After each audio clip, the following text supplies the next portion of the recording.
Borrowed shoes, hidden truths, forbidden romance, unspoken feelings. Prologue. A pair of shoes, a past that won't stay buried. Some stories begin with grand gestures. Others ignite with whispered secrets. But this one began with something deceptively ordinary, a pair of shoes. Xiao Zhan had not meant to wear them. He had reached for the wrong pair that morning, distracted, tired, and too lost in his own whirlwind thoughts. The shoes were slightly worn, laces frayed in a way that suggested both care and neglect. They were not his. They belonged to someone else, Wang Yibo's older brother, a brother whose absence hung over the Wang household like an unspoken shadow, a brother tied to a tragedy no one dared to name aloud. And now, Xiao Zhan, unknowingly, had stepped right into that memory. Xiao Zhan wasn't supposed to be here at all. A quiet guest in the Wang household, he had come for work, for collaboration, for things neatly professional. But mornings in unfamiliar houses always left him disoriented. He had grabbed the shoes by the entryway without much thought. Only when Yibo's eyes froze on them later, sharp, unreadable, with a flicker of something dangerously close to pain, did Xiao Zhan realize something was wrong. "Where did you get those?" Yibo asked, voice flat but trembling at the edges. "The entryway," Xiao Zhan replied carefully. "Were they yours?" A silence. Too long. Too weighted. "They were my brother's," Yibo finally said. The air dropped between them, thick and suffocating. Xiao Zhan wanted to remove the shoes instantly, as if he had crossed into forbidden territory. But it was too late. Something had shifted. Something had been unearthed. The Wangs didn't speak about the elder son. Xiao Zhan had heard vague mentions, always cloaked in past tense. A brilliant dancer, a rebellious streak, a night that ended in flashing lights and unanswered questions. Yibo never explained. He kept his grief like he kept most things, locked, sharp, unreachable. But Xiao Zhan now carried the weight of it, strapped to his feet. Later that day, Yibo found him in the studio. "You shouldn't have worn them," Yibo said. It wasn't anger, not exactly. It was something more fragile, more dangerous. "I didn't know," Xiao Zhan said softly. "If I had..." Yibo shook his head. "It doesn't matter. Just don't wear them again." Yet the way his eyes lingered on Xiao Zhan suggested it did matter. More than either of them was willing to admit. Xiao Zhan should have left it there. A simple mistake, corrected, forgotten. But the shoes became a ghost that followed him. He began noticing how Yibo stiffened whenever he glanced at the family portraits in the hall. How Yibo's mother, warm but weary, would pause a little too long at the empty chair during meals. How the house itself seemed built around absence. Xiao Zhan couldn't shake the thought. What if stepping into those shoes had linked him not just to the brother's tragedy, but also to Yibo's most vulnerable secret? And yet, beneath the shadow of grief, another feeling stirred. Forbidden, fragile, undeniable. Xiao Zhan had always admired Yibo from a distance. His precision, his discipline, his quiet fire. But now, with tragedy between them, admiration began to tangle with something deeper, something unspoken, something dangerous. They never said it aloud. They didn't dare. But their silences grew heavy. Their glances lingered longer than necessary. Xiao Zhan found himself watching Yibo when he thought no one else was looking, watching the way grief sat on his shoulders, watching the rare softness in his eyes when he thought his brother. One evening, after hours of rehearsing, Xiao Zhan's shoelace snapped. Instinctively, Yibo knelt down to fix it for him. Their hands brushed. Too close. Too much. Xiao Zhan pulled back as it burned. Yibo stood abruptly, his mask snapping back into place. Neither spoke of it, but in that moment, the air had shifted again, thick with the truth neither could say. It wasn't just grief that made this dangerous. Xiao Zhan was an outsider. Yibo's family still viewed him as a guest. Someone temporary, someone who had no right to tread into their deepest wounds. Yibo himself lived within boundaries, strict lines drawn by expectation, reputation, and the weight of being the son who was still here when the other was gone. Any step closer between them risked everything. And yet, Xiao Zhan could not stop himself. Every small moment, the brush of shoulders, the rare laughter they shared, the quiet understanding in Yibo's eyes, pulled him deeper into a forbidden gravity. He remembered the shoes again, how easily he had stepped into them. And he wondered, was he stepping into Yibo's heart the same way? Accidentally, carelessly, irretrievably. It happened on a stormy night. Power cut out, rain hammering against the windows. The house was plunged into darkness, the past pressing close. Yibo sat by the window, silent, his face caught in the glow of lightning.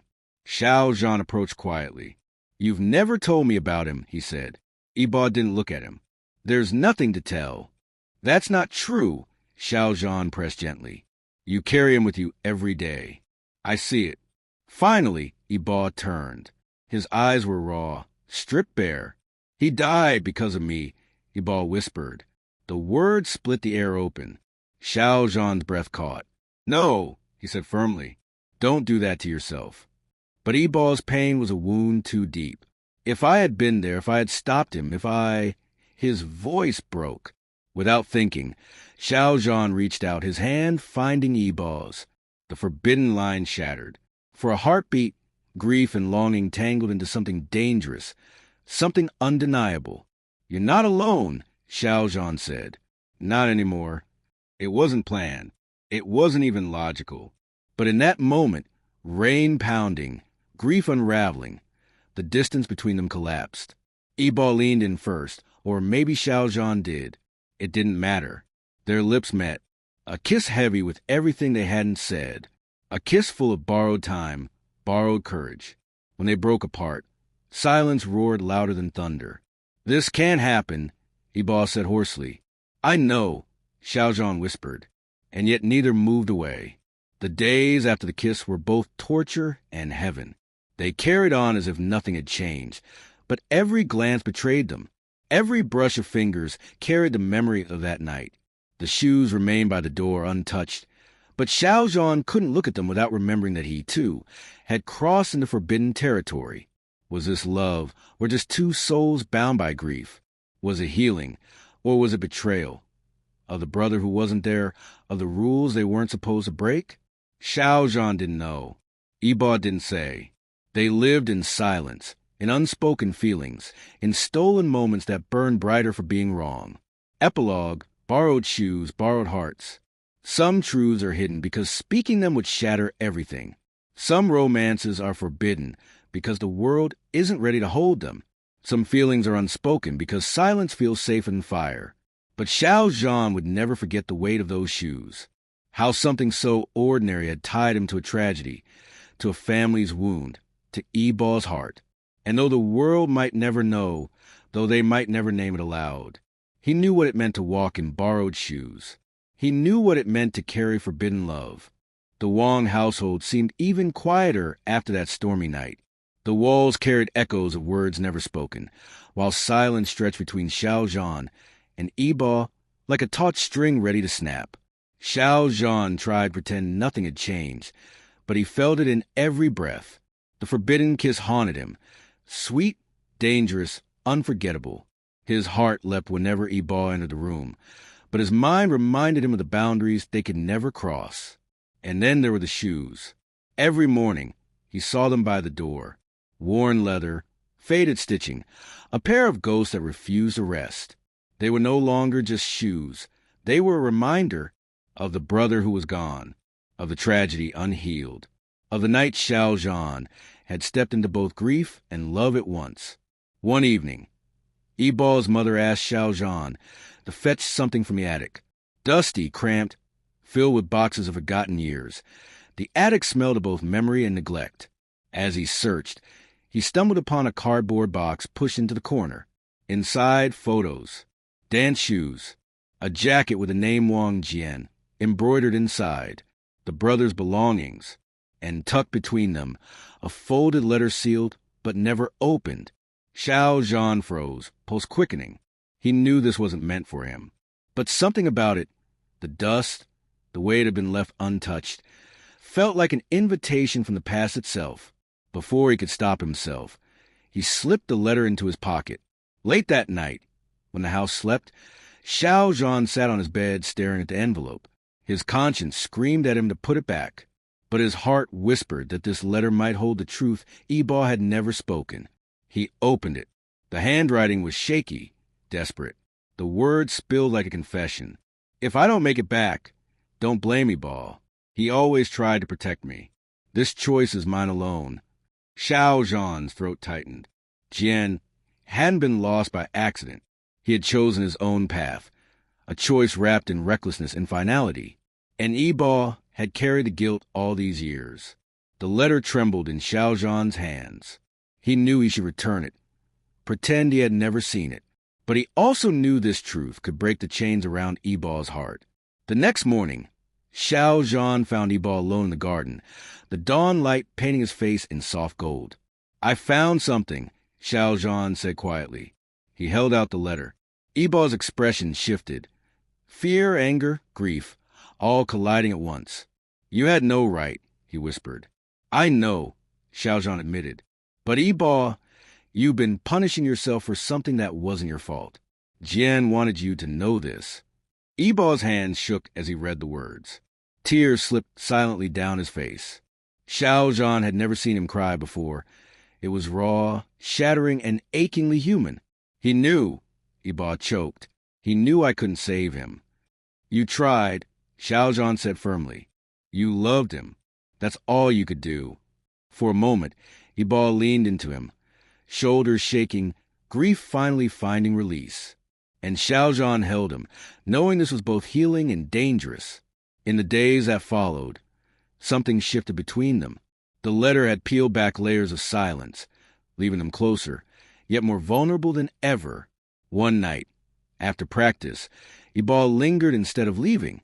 Their eyes met across the studio mirror. Xiao Zhan's reflection looked as restless as Yibo's, both trapped between desire and restraint. Do you regret it? Yibo asked suddenly. Xiao Zhan's breath caught. Regret what? The kiss. The room pulsed with silence. Xiao Zhan stepped closer, his voice barely above a whisper. No. Do you? Yibo hesitated. His jaw tightened. I regret that it makes me want more. The words cut like fire. Forbidden, dangerous, but true. Xiao Zhan's heart thundered. He could taste the nearness, feel the gravity pulling them together again. But he forced himself to step back. If we cross that line again, Xiao Zhan whispered, there's no going back. Yibo's eyes burned with longing. Maybe we already have. The annual Lantern Festival arrived, a night of light, remembrance, and wishes cast into the sky.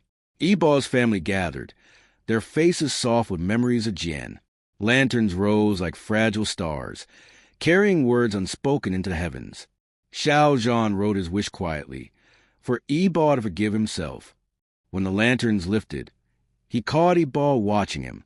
Their eyes locked, and for a moment, amidst the crowd, the world narrowed to just them. But then Yibo's mother approached, tears glistening. She took Yibo's hand, squeezing it, and Xiao Zhan realized this was why they could never truly be. Yibo carried not just grief, but the weight of his entire family. His life was bound by duty, expectation, and a love that the world would never allow. Still, the unspoken bond between them glowed brighter than the lanterns in the sky. Later that night, when the house was quiet again, Yibo knocked on Xiao Zhan's door. His eyes were unreadable, but his voice was steady. Thank you, he said, for